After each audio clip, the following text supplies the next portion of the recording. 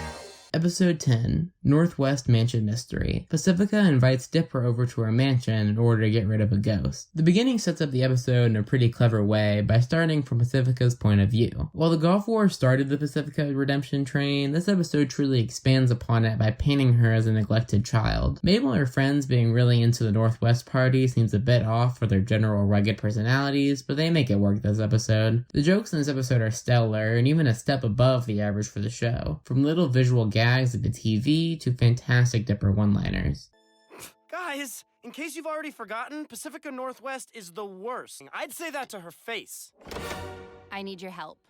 You're the worst. The setup in this episode basically boils down to Dipper does something he doesn't want to for Mabel. While this is a well that they go to fairly often, generally in less enjoyable ways, here it's actually played pretty well. The plot stays separate for the entire episode past this point, so it barely matters. Speaking of which, since it's such a small part of the episode, I'll just quickly go over it here. The Mabel stuff is okay. The jokes are funny, but the actual plot is just so boring. The episode interrupts the literal ghost hunt with preteen boy drama, which features Mabel being a jerk for a few minutes before a quirky ending, which feels like it can sum up a good chunk of Mabel B plots. Again, the individual gags are funny, but the plot surrounding those gags lacks any interesting or engaging elements. This does not ring true for the A plot, however, which is stellar from start to end. The character pairing of Dipper and Pacifica seems like it shouldn't work, as Pacifica's whole character is to be the antithesis to Mabel. However, this episode shows a different side of Pacifica, one that fears her parents and is ashamed of her family's past. This pairing not only works comedically, but also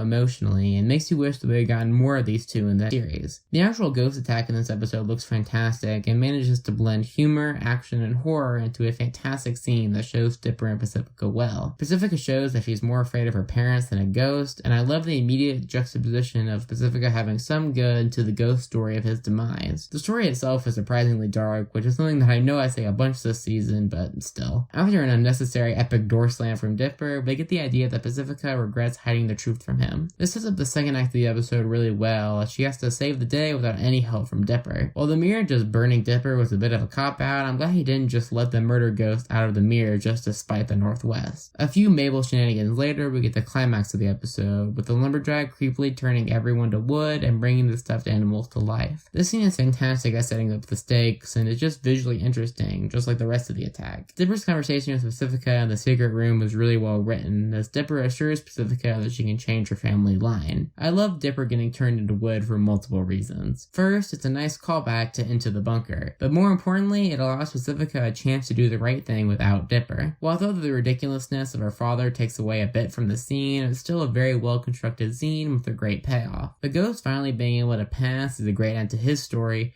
and Pacifica finally being able to stand up to her parents is a great end to her story. Both stories end here, but there's still a bit of the episode left, as McGucket warns Dipper of the events occurring in the next episode. It's not super meaningful here, besides just a good cliffhanger, but since this is the third episode in a row with no relation to the main plot, it's nice to know that stuff is coming up. Overall, I'm split on what score to give this episode. On one hand, the B plot is just okay, with good jokes but a subpar actual story. On the other hand, the A plot is one of my favorites from the entire show, with great character dynamics, action, and writing. I think the fantastic A-plot just overtakes the mediocre subplot, mainly due to how short the B-plot is in comparison to its other plot, leaving this episode as yet another terrific one-off about a denizen in Gravity Falls. Episode 11, Not What He Seems. The twins wonder if they really know Grunkle Stan after he is taken into custody by government agents. The cold open is stellar and is the perfect setup for the episode. The episode immediately sets itself up as the most important episode in the series yet, while immediately bringing up story elements and prevalent themes. I really like how the show uses a picture of the twins on Stan's desk to show how conflicted he feels about trying to save his brother and trying to be good to the twins. Anyway, past the cold open, the fireworks scene does a great job in portraying how close the twins have gotten to Stan. Stan and the twins have barely interacted since the season premiere, so this scene is important for the rest of the episode to hit as hard as it does. A few parts of this scene are especially fantastic, the first of which being Stan mentioning how strangely close they are. Stan blames his feud with Ford on the fact that siblings can't get along, and Mabel and Dipper are direct contradictions to this. The other part of the scene that is especially impressive is Stan trying to tell the kids the truth. This comes up more towards the end of the episode, so I'll talk more about it then. The government taking over the shack is perfectly chaotic, as it all goes wrong at the same time. The kids seeming hopeless sets up the rest of the episode as they set off to prove that Stan is innocent. The entire episode excels at building up the distrust that the twins, and especially Dipper, have for Stan. The great Wendy joke leads well into Stan's arrest and interrogation.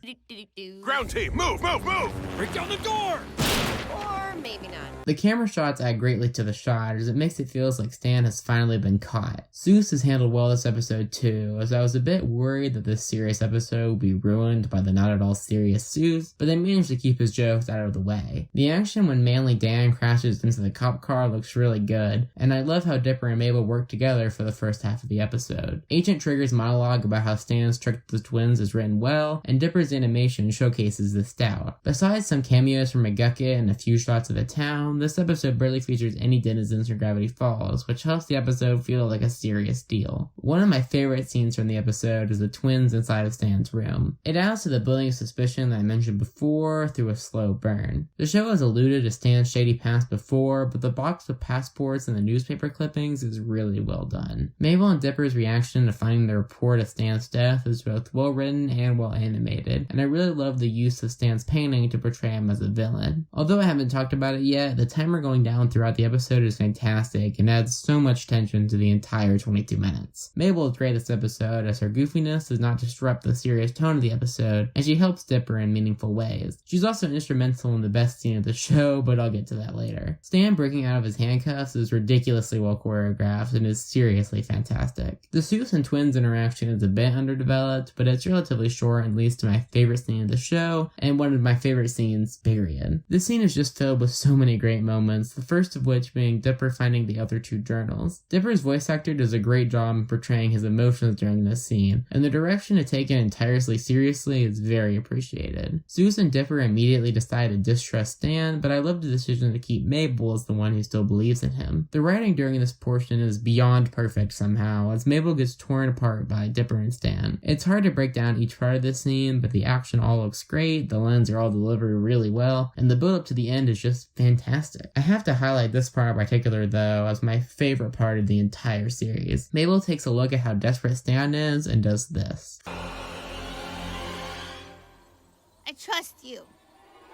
From my review so far, you know that I find Mabel to be hit or miss, but here her entire character comes together as she trusts Stan, even though she honestly shouldn't. The animation is stunning as she floats up, hoping that she made the right decision. Everyone seemingly burning up is animated well, although a bit confusing, and leads to the big reveal of the episode, Stan's brother. The reveal feels as epic as it is, with them first revealing that he's the author and then his relation to Stan. The music during the scene is fantastic, and Zeus's gag at the end finishes the episode well. Except that the episode isn't over because of the fantastic credit scene, which feels so creepily quiet. Overall, this episode is purely fantastic. It answers the biggest mystery of the show, has tons of great action, animation, and music, features some incredibly well done character dynamics, and is just entirely great from beginning to end. There's really not much else to say. Episode 12, A Tale of Two Stans. The reuniting of the Pines brothers, Stanford and Stanley. A series of flashbacks from their lives are shown, and their history together is explained. The cold open makes the decision to first introduce us to the young Pines brothers, and there's a lot to like about this scene. Besides just being generally charming, it does a great job of showing how Stan and Ford were once as close as Dipper and Mabel. Also, the subtle hint that our Stan is actually Stanley with the handwriting is a nice touch. The next scene starts off with a pretty solid, gritty fight scene before we're introduced to the author. Mabel and Dipper are both great during this exchange as they manage to be funny without getting in the way. The show reveals a lot about Stan and Ford's relationship before even getting into their backstory through the way they talk and interact with each other. Into the actual flashback, the first half takes up until Stan and Ford are adults. We'll only get to see the kids for 5 minutes before they're falling out. These two scenes do an incredible job of showing just how well they get along. Despite being complete opposites, the brothers are portrayed as sticking together, which very quickly starts to draw comparisons to a different set of twins in this show. Eventually, Ford's intellect starts to get in the way of Stan's aspirations as they break apart. One thing that I really don't get about this scene is why they decided to make Stan breaking Ford's project an accident. Ford seems to think it's on purpose, so I don't really get this disconnect and why they never address it. Anyway, this scene is still stellar and is filled with great gags like their parents. The next part features Stan's life falling apart and Ford's life going well despite Stan's tampering. Stan's part is filled with a bunch of great jokes about his multiple scam products, and Ford's scene shows what Stan didn't really matter. For real though, it's just a nitpick, but Stan's big mistake really had no consequences for Ford. I mean, he still had to work, quote, twice as hard, but he still got his grant money. Anyway, the choice to have Ford go after anomalies because of his extra finger is really clever. Dipper freaking out about the journals is a nice touch to the episode, and it breaks up the long flashback pretty well. I would have liked it if they spent more time on the McGucket stuff, and while the joke about him making PCs in a garage was funny, they very quickly go into him getting traumatized. Anyway, the reuniting of brothers is a pretty heavy scene right from the beginning. The Bill Cipher reference is great, and both of our characters have reasonable goals. Stan just wants to hang out with his brother again, while Ford is fearing that he's brought along the apocalypse. While burning the journal versus burying it where no one can find it seem pretty similar,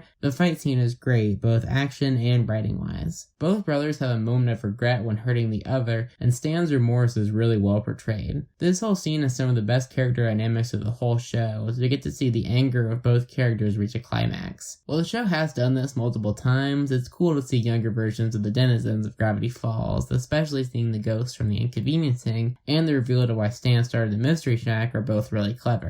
This concludes the flashback portion of the episode, which ends up being an incredible display of storytelling. It's a fantastic showcase of the Pines brothers' childhood, falling out, and their journey to Gravity Falls. The way they defeat the cops is a bit clunky to start out with, but it's kinetic enough, and Ford telling them to leave was pretty comedic.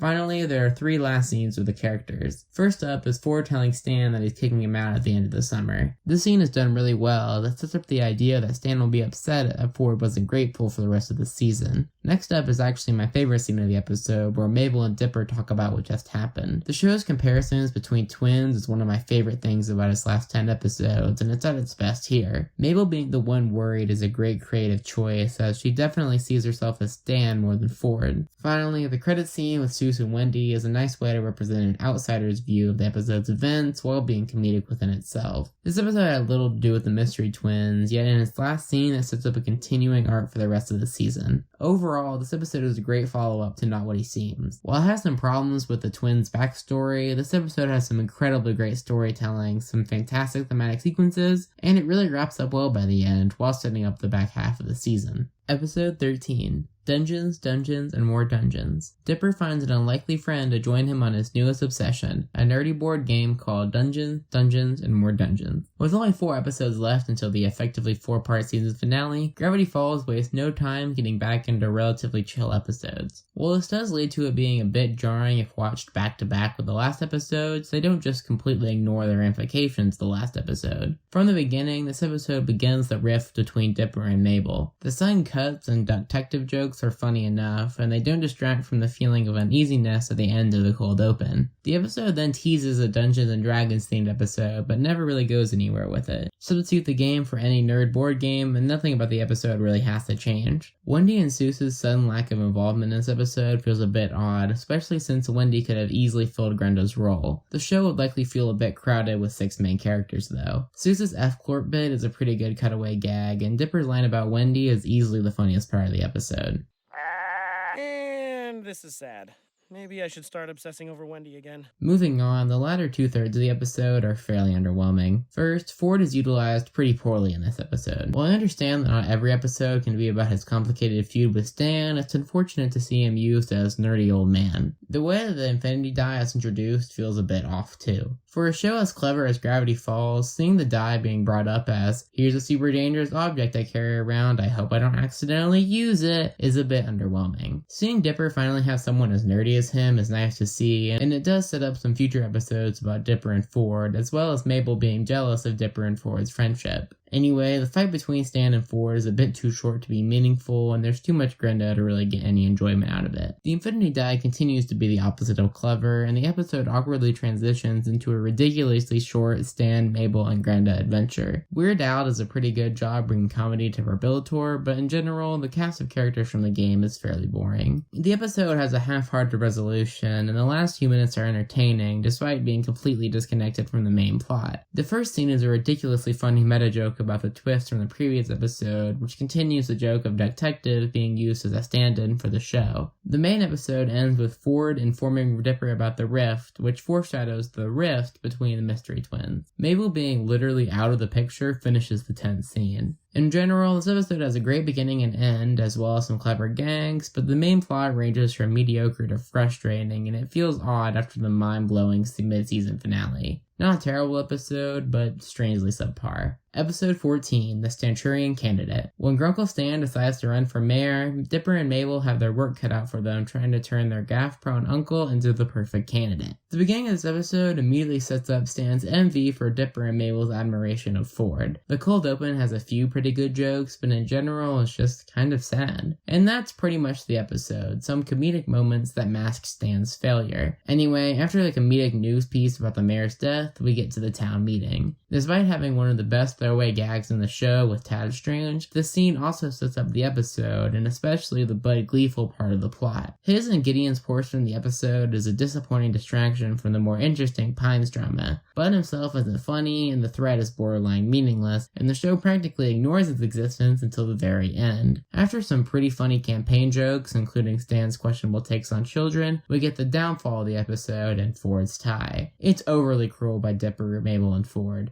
Ford especially never gets confronted by it. Mabel controlling Seuss is debatably the cruelest thing done by a Pines twin in the series, yet it's entirely played off as a joke. Stan's first speech is relatively lackluster, as the joke of Stan says crazy wacky opinion gets less and less funny throughout the episode. The reveal that Gideon was behind Bud's sudden interest in politics is pretty easy to see coming, but there is one thing that's pretty clever about it. The terrible thing that Gideon does in this episode is control someone unwillingly to help them win the election for personal gain, which is the exact same thing the twins are doing. This gets brought up exactly one time and is never again addressed. Dipper snapping at Stan for insinuating that Dipper and Mabel had bad advice is probably the best written scene from the episode, as it paints Dipper and Mabel as the monsters they truly are in this one episode, as well as showcasing why Stan is so angry at them. Seuss gets back into the plot simply to be tortured again, and then the show moves into its final act. The debate brings back the same few gags that the episode keeps doing until Gideon eventually reveals his evil plans or whatever. The twins decide not to scream for help as Gideon monologues and give Stan a chance to be a hero. This plot might have worked if the twins weren't terrible to everyone for the last 18 minutes, but instead I wanted to see Mabel and Dipper get punished for controlling their friends and family. The action is nothing special either, and Bud seems to never get arrested or anything for visibly trying to murder the Pines. Stan ending up losing the election due to his criminal past is a nice way to have him win while not becoming the mayor, and the kid's apology, while not quite sufficient, is a nice end to the episode. I wish that Seuss had been apologized to instead of just being the episode's punching bag, or that Ford had reappeared at the end of the episode, especially since the whole episode was started by Stan and Ford's rivalry. Overall, while having some great gags, that's pretty much the only redeeming part of the episode. The mystery twins are complete heartless jerks, Ford and Seuss are never involved in the ending, and Bud and Gideon's plot is both weak and never resolved. Not a great episode in the slightest, and a disappointing return for Gideon. Had the episode either focused on Ford and Stan, Stan's wish for respect, or Gideon's return, it may have fared better, but it gets too busy and fumbles at all three. Episode 15, The Last Mabelcorn. A new threat leads Mabel to venture into the enchanted realm of the unicorns. Meanwhile, Dipper learns of an unexpected twist from the enigmatic Bill Cipher. The beginning of this episode looks really nice, and that's before the beautiful dream sequence. This episode has a few fantastic landscapes in Ford's mind, and similar to that of his brother in the last season, they take the Gravity Falls art style and translate it beautifully. Besides the dynamic visuals, Bill's lines are a perfect combination of horror and comedy, and the cold open ends on a great shot. After a great meta joke from Dipper and an unseen C-plot to send Stan off, we get the splitting of plots. These plots are almost completely unrelated, so let's start with Mabel's. Besides the issues I have with the basis of the plot being that Mabel is a good person, the premise of the plot is still pretty good. The group of Mabel, Candy, Wendy, and Grenda all have great chemistry, and Grenda and Candy are used for more than just one gimmick this time around. Wendy is back after a 5-episode streak of little plot involvement, and while she does have some great moments, she generally just operates in a hive mind with Candy and Grenda after the beginning sequence. Anyway, before getting ahead of myself, the first interaction with the unicorn is funny, and sets up the episode like it's actually going to lead to Mabel facing some consequences for her various terrible deeds. The unicorn is a bit more comedic than I think is probably necessary, and the actual unicorn jokes are mostly saved for the end. Taking a quick break from the A plot, the Ford and Dipper plot gets off on a great foot. The thought screen makes for some great jokes about Dipper, and the subtle images of Bill that progressively build to his connection to Ford are fantastic. I'll get back to this genius imagery-filled plot later, but the episode then cuts to a Mabel doing good deeds montage, which is okay. It's too short to be boring or interesting, so it more or less just happens. Mabel still getting denied by the unicorn is a bit too predictable, and the sequence with the gnomes is a bit too random equals funny. Similarly, the misunderstanding with Mabel holding the scissors isn't great either, and the reveal the unicorn is just trolling feels like a bit of a cop-out from doing something actually cool. The action sequence is even kicked off screen. Enough about that plot though, let's get to the best scene of the episode, Dipper and Ford's confrontation. It starts with a more serious take on the thought screen, and the lack of any real rules with it is easily worth the visual flair. The short visual montage of Bill and Ford's partnership is fantastic at building the terrifying mood the scene was going for. The reveal of Ford's depictions of Bill along with him just walking towards Dipper is just terrific. The whole scene feels immensely intense, with the show pulling no punches. The lighting is incredibly dynamic, the pine tree reference is just ridiculously clever, and Dipper chanting "trust no one" before pulling the trigger is goosebumps inducing. The scene concludes a bit more comedically than preferable, but the whole scene is clever, intense, and just plain fun to watch. Bill and Ford's backstory is animated well, and I really enjoy Ford and Dipper bonding over their shared Bill trauma. Mabel and her gang coming back with the treasure in the hair is a fun ending to the main portion of the episode, before the great Bill credit scene closes at 22 minutes. Bill going through the denizens of Gravity Falls is a fantastic cliffhanger. Overall, this episode arguably has the best B-plot of the entire series, if you can call it that, and a relatively average A-plot. The Bill stuff is truly fantastic, and the Bill and Ford fake-out scene is especially one of the best of the show. The unicorn plot is fine, and I imagined it would make for a pretty stellar B-plot, but with the runtime it's given and its lack of a satisfying conclusion, it ends up being underwhelming. Still, this episode sets up the de facto 4-part finale really well. Honestly, this episode could make it a 5-part finale, if not for episode 16, Roadside Attraction. Grunkle Stan takes the kids with him on a road trip to sabotage all the other tourist traps in Oregon. This episode sure exists. It begins with Dipper once again being reminded of his past attraction to Wendy. The reveal of Dipper's box of pictures is just so disappointing. The audience already thinks that Dipper has moved on from Wendy, but they instead decide to bring it back one more time. Speaking of disappointing things that are brought back, this episode is the second consecutive one with Candy and Grenda. I get that Wendy obviously couldn't have been there, but unlike their somewhat creative gags in the last Mabelcorn, they're completely one-dimensional characters this time. I'll get to why I dislike their involvement a bit more later, but first, let's get to the Stan and Dipper bonding this episode. It's boring. Moving on, my favorite thing about this episode, and its pretty low bar, is the pure variety of tourist traps. From the yarn ball to the upside down house, each setting provides a fantastic place for this terrible episode to occur. Seriously though, Dipper getting more and more confident as he moves from girl to girl is actually pretty interesting to watch, as it feels like actual character development. Anyway, y'all remember when they tortured Seuss with a mind control tie? Now they leave him in a cornfield for no reason other than to just get him out of the way. Watching Seuss happily helping his idol Stan was really fun to watch, so it's just cruel to both Seuss and the audience to ditch him.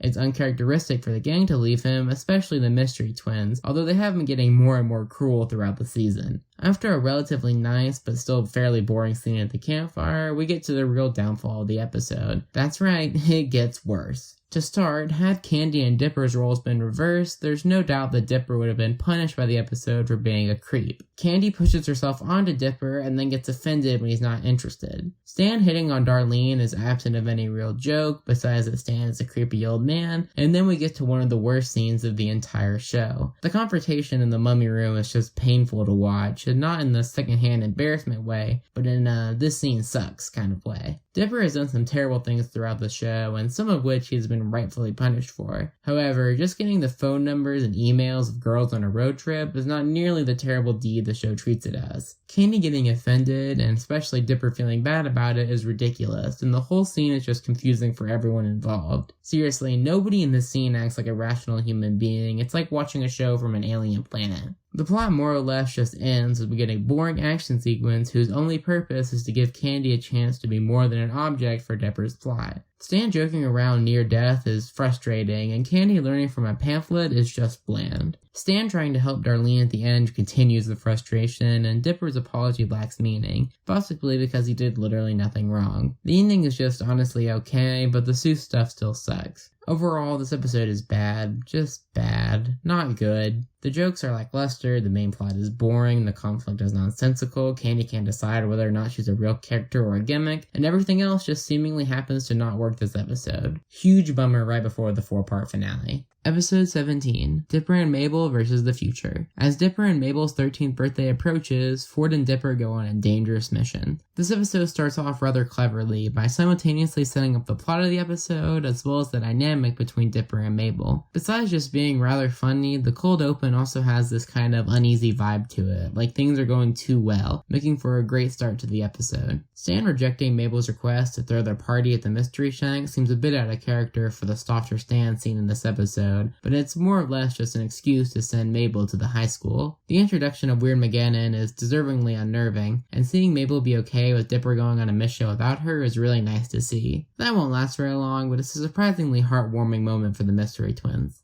Anyway, the plot's split here, starting with Mabel's depressing trip around the town. The scene in the gym is a bit too comedic. It occasionally gets derailed from its purpose to make some jokes about the show's gimmick characters. The message still gets through though, as Mabel's perception of her future being shattered transitions well into Dipper's reality being shattered. Ford's reveal of the UFO is really well done, if not a bit long-winded. Dipper is often made more mature for the sake of an episode, but here, at least for the first half, he reacts to the existence of a UFO in the same way that you would expect any 12-year-old to. The backgrounds within the UFO look really nice, and some sequences in the episode, including one that I'll get to later, definitely look like they got that end-of-series animation bump. Dipper's goofy magnet blunder transitions us back into Mabel's 2012 depression tour. Mabel does something terrible at the end of this episode, and her entire plot is explaining why she might be in the right mindset to do so, and this scene especially rubs it in. Again, they take away a bit of the somberness with jokes, but it's still a great scene. Back to Dipper for the longest scene of the episode, Ford finally tells Dipper about the apprenticeship. This plot point is made significantly better by the fact that Ford and Dipper had already had a couple of episodes about them, so it feels like the natural choice for Dipper to succeed Ford. The fear scene, while it's not anywhere touching original, is still a nice shot. The episode then shifts to expertly keep you on your toes by doing what seems obvious, taking away the OP character right before the finale.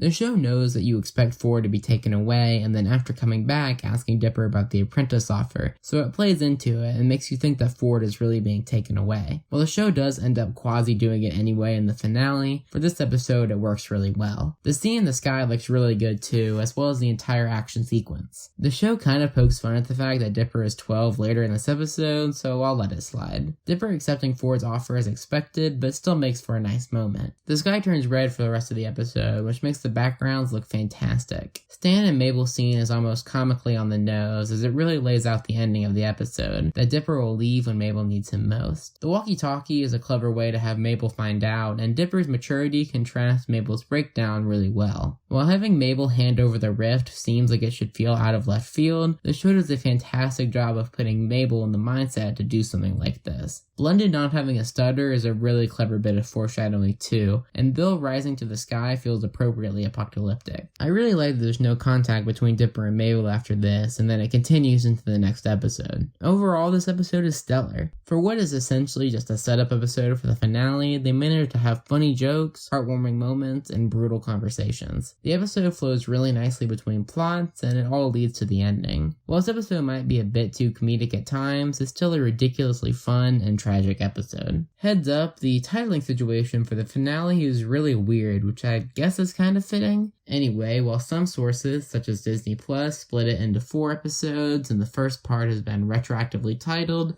I'm just going to refer to each episode as it initially aired. Anyway, episode 18, Weirdmageddon, Part 1. Bill has returned to take down the Pines family, but this time he has brought some of his friends with him. The cold open starts off the episode with 2 consecutive minutes of Bill interacting with side characters as the full extent of Weirdmageddon is revealed. Bill's introduction in this episode is fantastic, and so is the interest of his friends. Besides Mabel's body, only side members of the town are in the opening, and besides just featuring some character gags for the last time, it goes pretty far to show Bill's brutality. Although this will carry throughout the rest of the finale, the visuals for Weirdmageddon are fantastic, and they do a bunch of visual gags with it. The Montify intro sequence is really sick too, and it's a terrific extra detail. Ford's section in this episode is kept pretty short, but his dynamic with Dipper works really well. The scene in the tower is perfectly horrifying, with the comedy being present but not overbearing. The immediate panic after missing the shot is really well portrayed, and it leads well into Dipper's stand against Bill. Dipper facing fear after the last episode is thematically fitting, and this shot in particular is my favorite of the episode. Bill's power is perfectly shown, and the destruction of the journals makes it clear the difference with this encounter. After an ill-aged joke, Dipper eventually meets up with Wendy. Toby determines presence is probably not worth the gag it presents, but it's not really terribly notable. Anyway, Dipper and Wendy's chemistry is arguably the best it's ever been, and the destroyed mall is a fantastic backdrop. The general apocalyptic vibe of the episode is done really well, and Wendy's motivating speech contrasts with Time Baby's demise in the next scene. The scene is both funny and extensively dark, as Bill takes out what was considered one of the most powerful entities in the entire show. Blenda's disappearance from the show after this point is a bit disappointing, but the scene itself is great.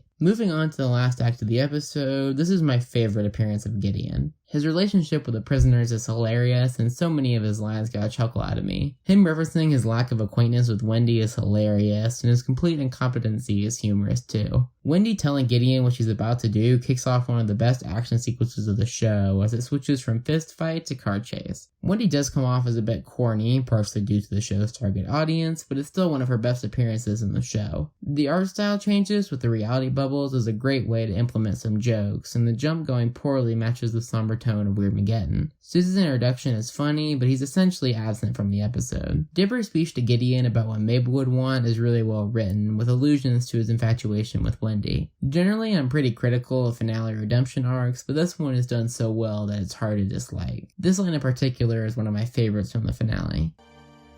Dipper, will you tell her what I did?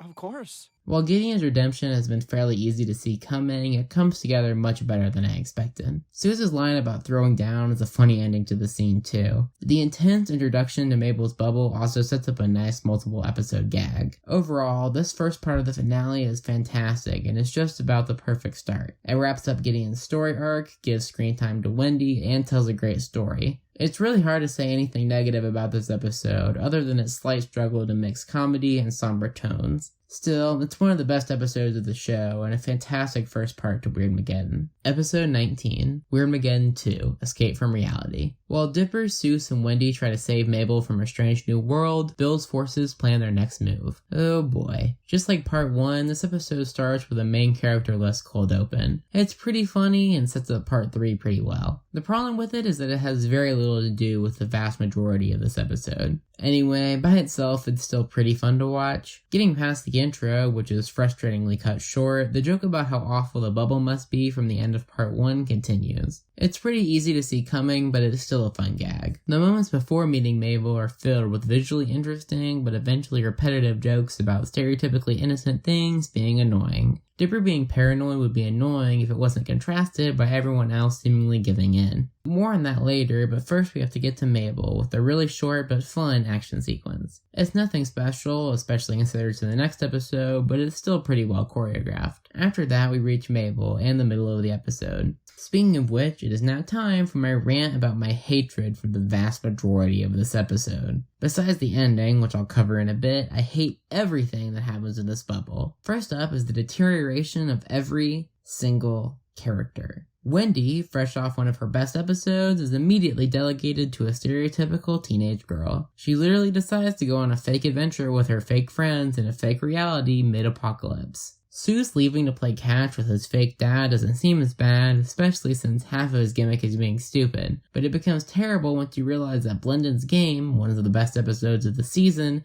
is all about him realizing that he doesn't need his father and that he should treasure his friends. Yet, in this finale, he abandons his friend to hang out with his fake father. Speaking of betraying the lessons learned in great episodes, Dipper once again tries to get with Wendy. You can argue that Dipper was more confused than in love, but he doesn't get the chance to say no anyway. It changes the angle that Dipper didn't want to be with Wendy because she didn't want to do that, to Dipper just gave up and will still do whatever he can to make it happen. These three characters falling prey to the bubble is likely there to explain what Mabel did, but instead just feels like the characters giving up everything they've learned throughout the show. It's so frustrating watching these characters you watch for hours just forget what they've learned. Yet no character is nearly as frustrating as Mabel. The show tries really hard to show how Mabel and Dipper are a team and how Dipper wouldn't be successful without her. Sock Opera does the best job showing this, as Mabel learns that she has to make sacrifices for Dipper, just like Dipper does for her. Yet here, she is portrayed as a kid who is completely out of reality and dependent on her brother. Dipper has generally been written older than he is, and Mabel has generally been written as a 12-year-old. Yet here, Mabel acts like a child who's much younger than that, who's just upset that their summer break is over. The show clearly shows that her ideas are incorrect, but completely avoids assigning her any blame. Quick reminder, but she did literally cause the apocalypse because she was jealous of her brother's relationship with his great uncle. It's frustrating to say the least. It's easy to make the argument of she's a 12-year-old girl, of course she's irrational.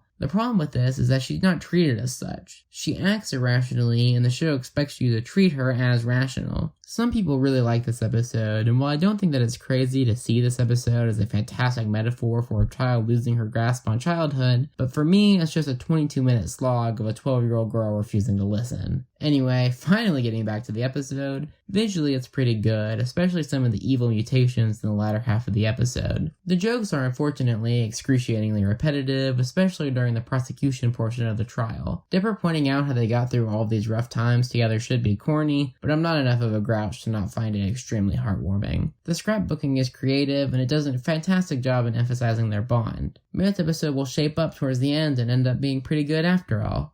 I'm not taking Ford's apprenticeship. Well, it was nice while it lasted. This development of Dipper deciding not to take Ford's apprenticeship sucks. A lot. Mabel holds Dipper from reaching his potential academically. If this sounds familiar, it's exactly what Stan did to Ford. Except while Stan's actions were accidental, Mabel basically refused to leave until Dipper gave up on his dream opportunity. I get that Mabel gives Dipper a chance to reconsider, but it's more rhetorical than anything. It's just a nail in the anti-Mabel coffin, as she effectively ruins Dipper's chance to do what he loves. The ride on Waddles out of the bubble is visually interesting, but a bit canonically weird, but it barely matters. Mabel discovering the carnage that she basically caused is done well, and so is the lead up to the shack. The end joke is pretty funny too, and is a nice callback to a very early episode. The credit sequence is also one of my favorites, even though it too is canonically confusing. Also, I didn't mention it, but the Bill stuff from the middle of the episode is just okay. Anyway, that's the episode. If you can't tell, I have a lot of thoughts on it. There's definitely some good, like the beginning and end scenes, as well as some of the visuals. Yet the actual plot is horrendous, the jokes are some of the worst of this series, and the characterization of the characters is painful to watch unfold. I respect what the show is going for, but it did not work for me at all. Episode 20, Weirdmageddon 3.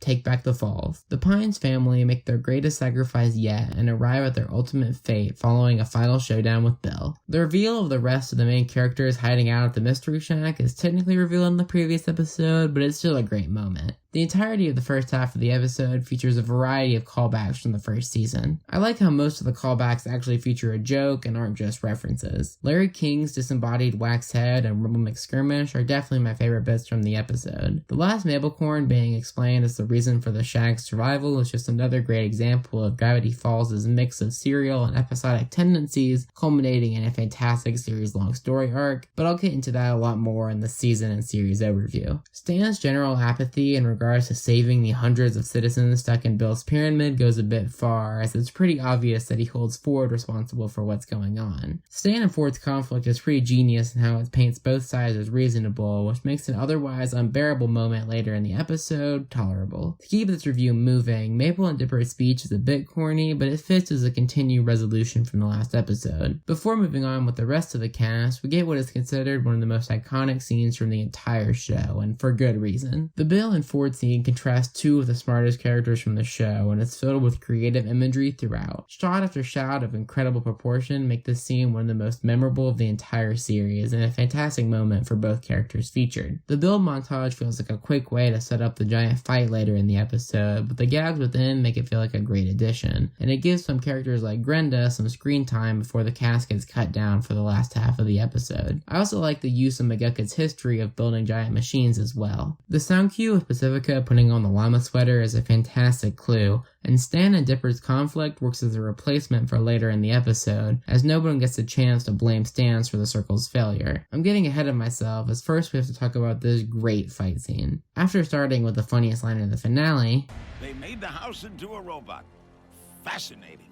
the actual fight scene is one of the best of the show. The metal revamp of the show's theme makes for a sick track behind the action, and the actual choreography is unmatched by the show's previous endeavors. It's loaded with great character moments, creative use of Bill's henchmen, and creative jokes about Stan's cowardice. Bill realizing how to get at Ford is a terrifying scene as Bill goes to attempt to take down the shack. Besides some quick moments and background shots later, the fight ends with an emphatic grab of Bill's eye as the gang gets their first glimpse of hope in the fight against Bill. Once inside the pyramid, there's definitely a mix of great and mediocre moments. Gideon's return definitely leaves a lot to be desired, as Mabel barely addresses his situation, despite the fact that he's a large part of the reason that she's not still stuck in the bubble. The reuniting of the cops is a really great and funny moment that would definitely look a lot different if aired today. Still, for what they could get away with Disney at the time, it's still a pretty terrific scene that definitely emanates finale, can't be canceled now energy. Moving on, while it's a bit shorter than preferred, I still liked Ford and McGucket's moment. Most of the relationship has been explained before they ever met, but it's a nice finale bit to wrap up some loose ends. The reveal of the circle is a fantastic moment that's built up too well. Every main character stepping on their symbol is terrific and gives us some more character interactions that are nice to see. The timer of Bill figuring out that the Mystery Shack's weakness works well as a background element for the final scene of part 1. Anyway, here comes the weakest part of the finale, the Ford and Stan fight that ruins the circle. It's an example of a great moment at the exact wrong time done in the exact exact wrong way. While having their conflict eventually lead to Dipper and Mabel in danger is a great way to begin the resolution of their relationship, it's not exactly ideal that it comes at the cost of making the last series-long mystery completely useless, in addition to both characters purposely jeopardizing the end of the apocalypse for their petty sibling drama. Yeah, and the resolution of Weirmageddon 2 doesn't exactly help either. I've gotten more and more tolerant of the moment the more times I've watched it, especially since the way they defeat Bill is so immaculate, but it's still not desirable. The jokes from Bill as he breaks up the circle ends the first part of the episode, both comedically and dramatically. Well, in just over 900 words, we've gotten exactly halfway through the episode. Moving past the commercial break, Bill immediately reminds us that he's not just a goofy villain, as he turns our main characters into banners and restrains both sets of twins. I'm honestly glad that everyone but the Pines gets incapacitated for the final part of the fight against Bill, as it cuts out any distractions from the most important scene of the series. The finale seems to love to repurpose items from the show, as the spray paint to height altering crystal combo makes for a comedic start to the chase scene. Speaking of which, the chase scene is arguably the most terrifying scene of the show, as Bill actively tries to murder some 12-year-olds. The action is interesting, the choreography is dynamic, the background is fantastic, it's just a great scene. Meanwhile, we get to see Stan and Ford realizing that they've doomed the mystery twins with their feud. The scene is just plain written very well, and reveals without outright stating their plan. The twins finding their way out of the pyramid before discovering their friends in danger is a somber end to the chase scene that sets up the even somberer ending. Bill cycling between the symbols of the twins deciding which one to kill is another intense scene with great imagery, and the reveal that Ford and Stan switch clothes is done so well. This entire scene makes the discarding of the circle feel so much better, as it is immensely clever and emotional. The contrasting reds of Bill's pyramid and the blues of Stan's mind being engulfed in flames makes for such a dynamic scene, and Stan's writing as his mind disintegrates is beyond impressive. Bill's final moments are great too, as they make it clear that his arrogance is what led to his loss, as well as having his downfall portrayed as a beautifully animated punch. It's just a beautiful ending to Weirmageddon, filled with impeccably clever and emotional scenes. Stan sacrificing his mind for his family is the full completion of his arc, and honestly could not have been handled better. Well, actually, this is where I'm really conflicted. I used to be of the mindset that having his memory loss stay permanent would make the entire artistry of the episode and of the show feel more beautiful, as Stan would have ended his lives of scam and crime by sacrificing himself for his family. I mean, effectively, the show would have killed him off. Disregarding whether or not the Disney overlords would even let them get away with that, I felt like they sacrificed some artistry for some feel-good vibes. However, after watching this finale a couple of times for this review, I found that the pros of him getting his memory back outweigh the cons. I mean, the scene itself is a tearjerker, and the enjoyment of watching the Pines family and Seuss bonding over their summer is a fantastic scene to have in the last bit of the series. Furthermore, I think having Stan effectively die would put a downcast on the series as a whole, making it seem more of a tragedy than anything. Either way, I'm certainly not going to hold it against the episode, as it's a creative choice with pretty equal pros and cons. Anyway, the rest of the episode after this scene is dedicated to giving us some final moments of the characters. There are so many individual moments with side characters that going over all of them is impossible, but I'm generally pretty fond of them. The birthday party itself was actually more focused on Ford, Stan, and Seuss than the twins. Ford and Stan finally deciding to go on their boat trip from their childhood is, well, just heartwarming, but not nearly as heartwarming as Seuss getting to run the Mystery Shack. The fact that they got an emotional moment out of a joke character is a serious testament to the character writing of this show. After that, we get to the final scene of the show. Every main character, plus Candy and Grenda, get their moment with Dipper and Mabel as they depart for California. Wendy and Dipper's moment is nice, if a bit underdeveloped, and Stan getting Waddles on the bus is a nice last joke for the series. Stan's goodbye to the Mystery Twins really shows the incredible amount of growth in their relationship throughout the series, and is a tremendous final conversation of the show. And the final few shots of the characters' endeavors after the summer are great additions. The letter itself was a nice heartwarming final moment as Dipper looks back on his adventurous summer. Finally, the credits aesthetics look nice, and the mysterious live-action Bill gives a nice final mystery for fans. Overall, this finale is more than sufficient for the series. While the first half especially has a few issues, and the disregarding of the circle is disappointing for those who followed the show for years, the overall finale is filled with a tying of loose ends and the completion of character arcs. I'll get more into my thoughts in the season overview, and I've certainly said enough about this episode, but in these 44 minutes, the show truly goes out with a bang. Well, that's the last episode, so it's time for the season overview. This one won't be terribly long, as 1, the series overview is next, and 2, this video is likely already over an hour, or at least close to it. To start off with some surface level stuff, the visuals look pretty similar compared to last season, that is pretty decent. However, the occasional visual jump occurs more frequently. Even non-story based episodes like Seuss and the Real Girl have some fantastic shots. Whenever the show switches to a unique landscape, such as the entirety of the finale, the visuals take on a more artistic art style. The comedy in this season also seems to be pretty similar to the last, that being still pretty stinking good. The visual gag still reigns supreme, and the sudden increase in Stan's story importance does not affect his role as comedic relief. Moving speedily along, the series has gotten significantly more serialized this time around. The majority of episodes have some kind of significance in uncovering the truth about the author. This season, the quality difference between the episodic and serialized episodes are pretty minimal, as there are some great and some bad episodes in both sets. Both Seuss and Pacifica get 2 episodes each this season, and while this sounds like something I should get mad about, especially since Wendy got 0, these 4 episodes were all great, and 3 of them got 5 out of 5, so I won't complain. Speaking of perfect scores, exactly half of the episodes this season got it. Compared to the 2 episodes from last season, that's a huge increase of fantastic episodes. This consistent quality, in addition to enthralling and dynamic storylines, make this season a joy to watch, except for a few exceptions. Speaking of the storyline, it's split into 2 parts. The first part mainly takes place in the background of other episodes, as the mystery twins get closer to discovering Stan's secret. While this style of storytelling isn't as entertaining per se, it's arguably more impressive. It gives room for terrific episodic episodes like the Seuss duology, and it captures the feeling of Dipper slowly gaining clues while off doing other things. This comes to a head in the near infinitely impressive 2-part mid-season finale. Some things are lost while binge watching the show, like the community discussing the clues. The fact that the fans guessed that the author was Stan's brother but weren't confident is proof that this mystery was handled perfectly. The clues leading to the reveal, especially within the episode, are fantastic at hinting at, but not confirming, the author's identity. The season quickly shifting from a mystery show for the last 8 episodes is seamless, as we get a few, albeit mediocre, episodes with Ford in the more standard comedic format. Ford fits the show really well as someone who matches Dipper's obsession for figuring things out. The riff stuff gives the last season something to do before Weirdmageddon, and while I think that I would have preferred that Weirdmageddon was explained before the episode in which it happened, Bill's arrival in Gravity Falls, the town, was always endgame. I think in general, the way that serialization is handled this season is incredible. It's hard to find too many flaws with it, as it blends the episodic serialization blend that the cartoons of the last decade have utilized. Anyway, that's pretty much all I have to say about this season specifically. Gravity Falls only having 2 seasons makes season overviews a bit difficult, since a lot of things I would usually talk about, like the misuse of Wendy, also applies to the show in general. I'm gonna save as much as I can for the series overview, but I think I've made it clear that I really enjoy this season. Like, a lot. It's somehow a huge step up from the already great first season and sets the standard for animation, especially in the mystery and comedy genre. A few problem episodes keep it from attaining a perfect score, but it still earns a 9 out of 10. It's a great season that manages to wrap up the series fantastically well, despite not having a typical finale season. Anyway, while I was tempted to give the title of my favorite episode to one of the Seuss episodes, I'd be lying if I said it wasn't Not What He Seems. It's just too good. My least favorite episode is obviously Roadside Attraction. Well, that's all I've got to say. If you've stuck around, thank you for listening to my bad opinions for so long. If you want even more of those terrible opinions, you can check out my Twitter. Anyway, this has been AmpleSamuel, and I'll see you for the series overview. Thanks for watching.